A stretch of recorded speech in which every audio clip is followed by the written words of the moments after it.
Hello, and welcome to Legislative Report.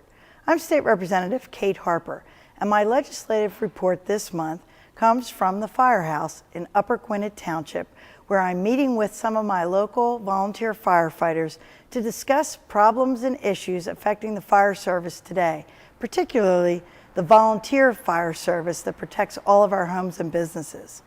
With me today are Chief of Upper Gwynedd Township Fire Department, John Scheiter, and the Assistant Chief from Talmenson, Jeff Mullally, and North Penn's Chief, Chris Park. Gentlemen, thank you for being with me today. Thank you, Kate. And we're going to talk a little bit to each one of you about what are the challenges that your fire company is facing. But let's start out with being an all-volunteer service in a time when finding volunteers to do anything, even the Kiwanis and the Rotary are having trouble, is an issue.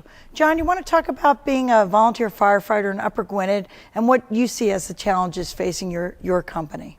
The challenges today is basically recruitment of new, fresh volunteers to carry our organization towards the future. It's been quite some time since we've had new enrollment in our membership, and we've taken several steps in recruitment. And what are you doing to encourage younger people to come out and be volunteer firefighters? Well, getting out into the community, we've basically hosted events of training evolutions and stuff, getting out into the public for drills in the hood.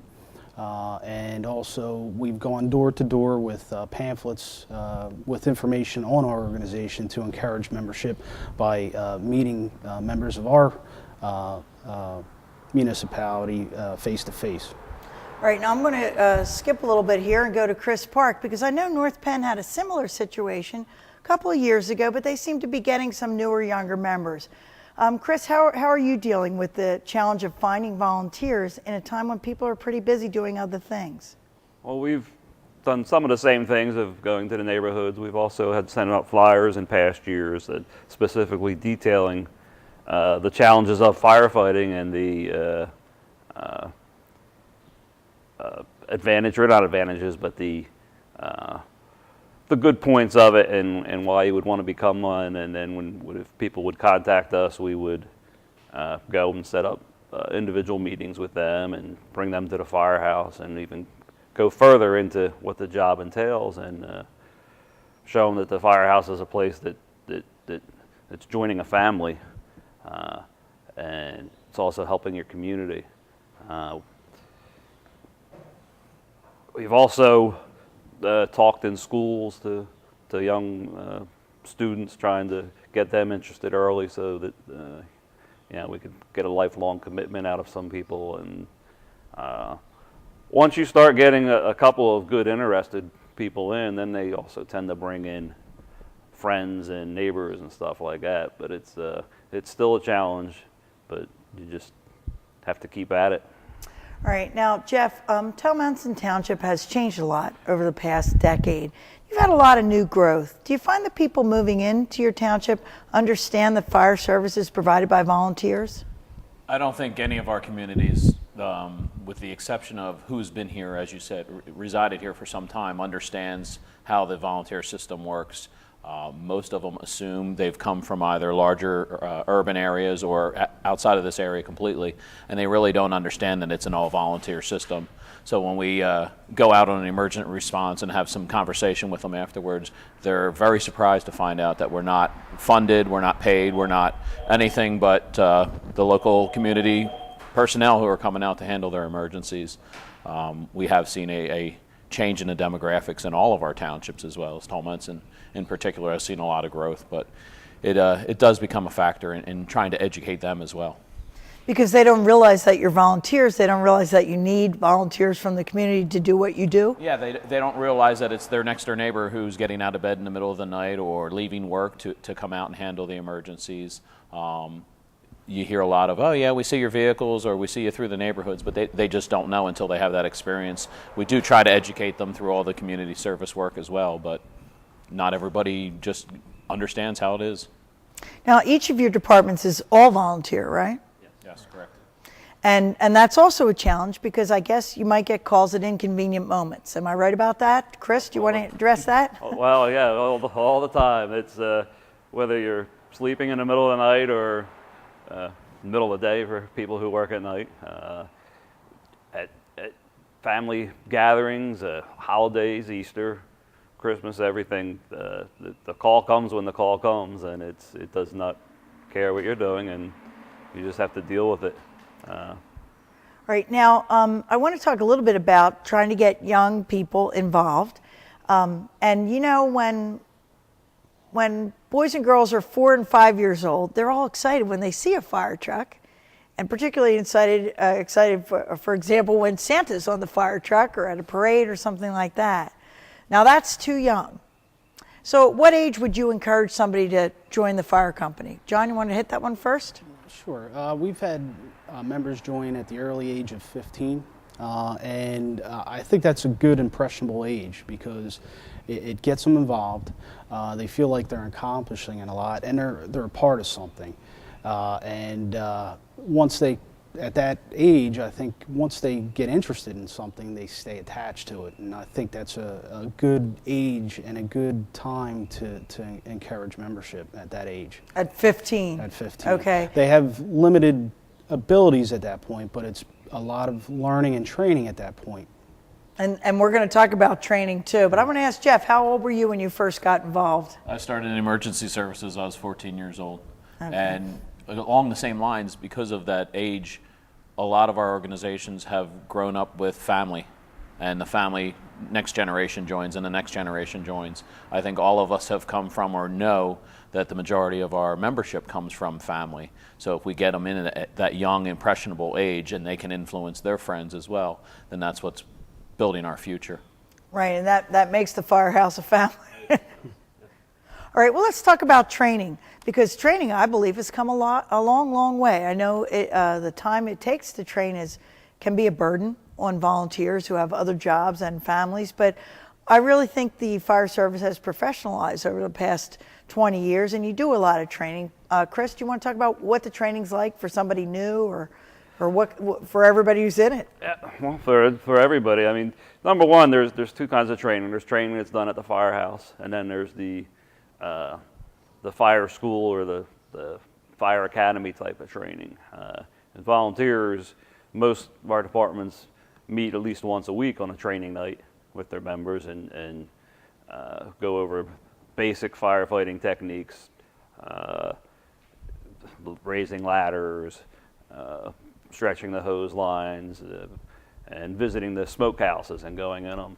But there's also the level of here in Montgomery County, we have the Fire Academy down in Conshohocken that offers a state certified firefighting 1 course, and the firefighters all have to attend that before they can go into burning structures. Now, I've been to the Fire Academy. I know they have classroom instruction, but they also have a building they can burn, yes, right? Yes, they have several they call them burn buildings that you can go in. They're set up as a residential style. They also have a commercial type building set up so that you can practice in either type. They also have what's called a tower, so you can imitate fires in higher rise, mid-rise buildings also. And Jeff, what would you say is the most valuable part of the training, or what do you think the training can do for a person who wants to be a volunteer firefighter? I think the training is an integral part, obviously. As Chris alluded to, there's the in-house training, which again gets the guys comfortable with the basics of wearing the gear, doing the ladder throwing or the air pack training. But the responsibility of educating yourself to become a better and a more professional, well-trained individual, the company supports you completely. Take as many classes, take as much as you want to. Obviously, a lot of times the younger individuals are the ones who take the most classes, and then they get the years of experience to see where that education ties into the experience. I think the academies, whether it's Bucks County or Montgomery County or the state level, they all have a curriculum that is well advanced of what it was 15, 20 years ago, and technology also has to keep up with the training. So they find it very, very educational, very useful to go through all this training. So would you agree with me that the fire service has become more professional over the past 10, 20 years, and that actually firefighters know a lot more about fighting fires than they used to?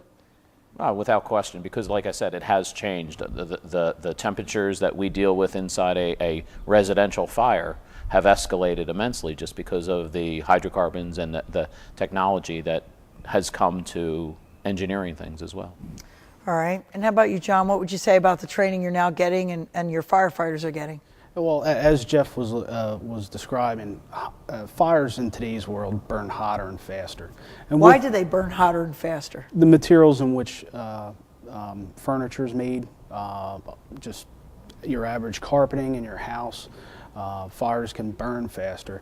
And with that comes the training and the knowledge of knowing and understanding that, and kind of going along the lines of the training aspect in firefighters and the enjoyment of doing the job is you don't really understand until you're actually on a hose line inside a building and you're relying on each other. And at those type moments, that's where you really realize how much you rely on each other and the togetherness and the family that's involved in an organization like this, because you can rely on each other at any given time.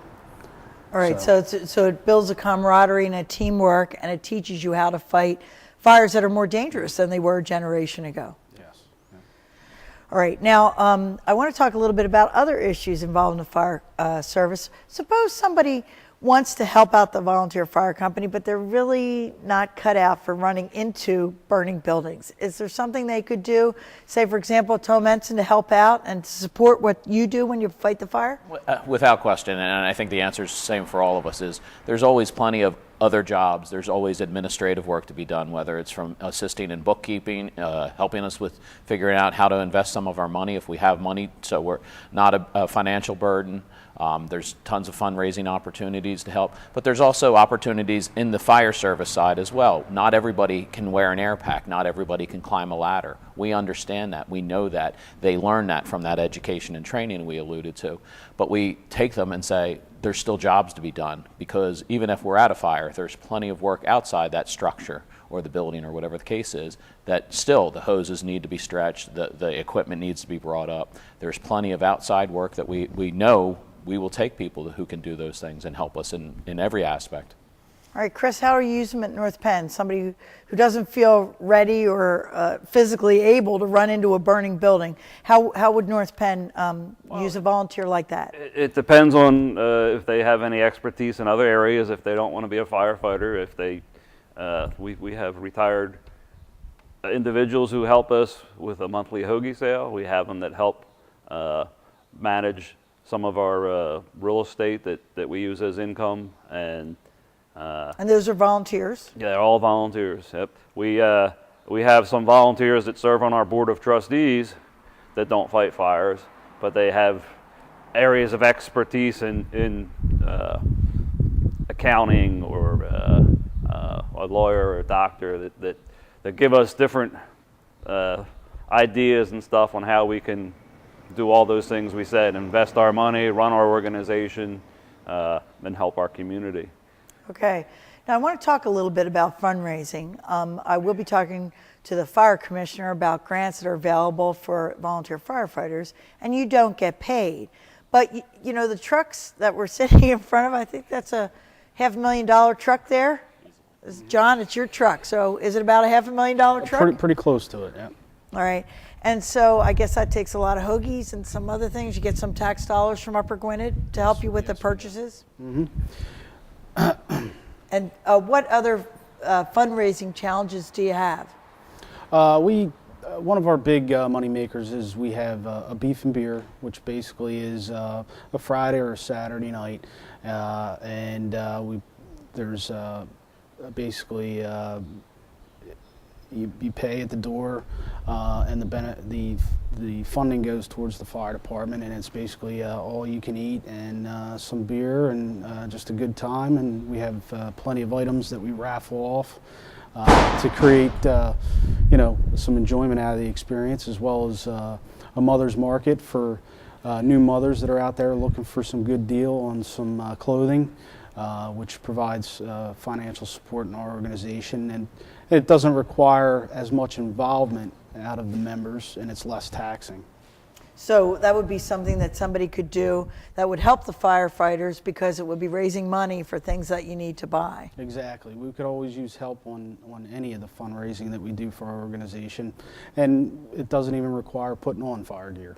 Right, and I know that Tom Menson has a chicken dinner, I think. Chicken barbecue every fall. Right. And we bring, between the ladies auxiliary and the firefighting members, we probably have 80 people or more working that event. It's a one-day event, but we sell approximately nearly 2,000 dinners for that one event, and it is one of our large fundraisers. And then we all also have a fund drive, and I think most of the area fire companies, mail solicitation once a year, going out to every residence and every business, explaining where our financial hardships are, where our recruitment problems are, where our call volume and hours are spent, and asking them for those tax deductible dollars, because we're all nonprofit organizations. Right. So it is advantageous to them to support us financially, as opposed to the tax burden that we would be if we were all paid services. The tax burden that you would be if you were all paid fire services, I think, would be probably 100% more than they're paying now. A lot more. So the volunteers are providing a very valuable community service, and what you're saying is you could use a little help from the community in joining with you and giving back. In one way or another, yes, there's no question, whether it is a financial assistance or their time and effort, because it allows the other members to not have to put as much time in. Right, because they need to spend hours at the training. Training session. Now, Chris, I know North Penn does a variety of things to fundraise, but tell me where you spend the money. So you spend money from the Hoagies. How do you do that? Well, we spend it on the equipment that you see around us here. We spend it on the training, because if anybody would volunteer or join us, their training is all paid for by the fire service. Of course, we spend it on general upkeep and maintenance of any of the buildings, like anybody would have at their house. And just keep updating our equipment and stuff as the year goes on, because some of the stuff we buy, especially in the EMS part of it, some of us do some minor EMS stuff that has to be replaced on a regular basis. It's disposable. Right, Yeah, exactly. so you have to keep buying it. Yep. Right. But the fire, as we talked earlier, fire technology is changing, or firefighting technology is changing, and there's something, it seems it's newer, that's coming out every year that we'll try it out and test it, and if we like it, it's like, yeah, we probably should have this, but it's not cheap. It has the word fire on it. The price. It's expensive. It Well, I think increases most people drastically. are shocked when they realize a fire truck's worth they have $1 million. Yep. Now, we just have a couple of minutes left. I want to ask each of you what you would say to somebody who was thinking of volunteering for the fire company. Why do you do it? What's the most important thing they should know? John, we're going to start with you, and we'll go down the line. I think the self-satisfaction and knowing that every time you're called for an emergency, somebody's asking for your help. And that time could come that where, somebody's house is on fire and somebody's, screaming for help from a second floor window, and the drive of just knowing that you can do something about saving a life, I think is pretty much the whole reason why I do what I do. And I'm sure a lot of the other members feel the same way. Is saving lives is the golden moment that we all share, is that saving lives is what we love to do, and that's why we do what we do. I think John probably just summed it up, but what would you say, Jeff? Along the same lines, earlier we mentioned camaraderie. We know that within the fire service, you can count on any one of your brothers or sisters, whether it has anything to do with the fire company, or you're having personal issues, or you're having a hardship, or you're having a party and a picnic, and everybody is there to support everybody, and there's no question that it is family driven. But somebody taught me a long time ago, we are showing and shining our best when somebody's at their worst, and that's what we're here to do. Chris? All of what they said, but it's also if somebody's looking for something to challenge themselves with, people join, they have no idea what they're getting into, and they find that it's a challenge, and it's very exciting, but it's also doing a great community service. Well, thank you very much. That's all the time we have to talk to our volunteer firefighters. We'll be coming back in just a moment, and we'll be talking to the State Fire Commissioner. And also, we'll be showing on the screen where you can volunteer. We'll be giving you the fire company's information. And we'll be right back. Stay with us.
Welcome back to the program.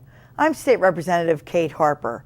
In our previous segment, we had a discussion with representatives from 3 local volunteer fire companies about their successes and the challenges of being a volunteer firefighter today. We specifically discussed training, fundraising, and the high cost of equipment. At the state level, the Office of the State Fire Commissioner supports volunteer fire companies in each of these areas. And joining me now to discuss his role is Pennsylvania's State Fire Commissioner, Ed Mann. Welcome to the program, Ed. Thank you, Representative. And just for our viewers, I want to let them know that you are yourself a volunteer firefighter and you have a long experience. Can you tell the folks back home just a little bit about where you came from? I grew up in Center County, a little town of Bellefonte, and started out as a volunteer firefighter there. Graduated from high school, went into the Air Force, made a career in the Air Force as a firefighter.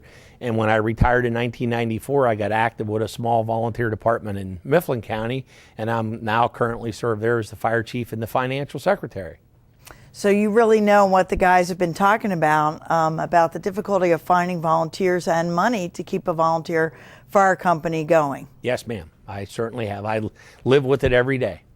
All right, well, one thing I wanted to talk about is the fact that the state does offer some support to the volunteer firefighters with a grant program paid for with the casino money. Can you talk a little bit about how that works? Yeah, currently we have a $25 million grant program that allots $25 million a year to volunteer fire and ambulance companies. The organizations make an application to us. The average grant is about $10,000 per fire company, and the money can be used for long-term debt reduction. It can be used to purchase equipment. It can be used for training and certification of their members. The legislation, we're currently working closely with the General Assembly to get the legislation reauthorized. And as you indicated, the money for the program comes from the slots revenue. All right, well, give me some examples of grants you've approved in the last couple of years. What kinds of things would my volunteer fire companies, be able to apply for? Turnout gear, self-contained breathing apparatus, tools they need for their apparatus. A lot of our fire companies are using it for debt reduction for fire trucks that they bought previously. Right, I was shocked to discover a fire truck costs about $500,000. Well, we just priced an engine rescue at my own fire company late last year without any rescue tools on it, and the price was $553,000. Wow. That's a lot of chicken barbecue and a lot of bingo. Yes, it is. In my area, it would be an awful lot of hoagies. Another program that we do operate, administer through my office is the Volunteer Loan Assistance Program, which we're able to lend up to $150,000 to $200,000 at 2% interest. Pretty good. Yes, and that program's been around since the mid-'70s, and I think it's time that we take a look at it maybe next year when the new legislative session starts to see what we can do to increase those loan amounts. Well, on a statewide basis, how important is the volunteer fire service to Pennsylvania? Well, one of the issues I think all volunteer organizations are dealing with, not just volunteer fire companies, is they're all hurting for volunteers. But if the local garden club doesn't have enough volunteers, we may not plant the flowers in the town square this year. When a local volunteer fire company, or ambulance service for that matter, doesn't have enough volunteers, now we're talking about public safety and the impacts it could have on public safety. So it's important that we be able to do what we can at the state level to support the volunteer fire companies as much as possible. Now, you've been in firefighting for a long time. How have things changed over your lifetime? Well, when I first started, it wasn't uncommon. We probably had 30 or 40 people that were actively involved in the fire company and all aspects of the fire company. Today, a lot of the same organizations that used to do everything that we were doing then with 30 or 40 people, we're doing it with the same 15 or 20 people today. The numbers just aren't there. It's becoming increasingly difficult to recruit new people, and it's becoming increasingly difficult to keep people that we have.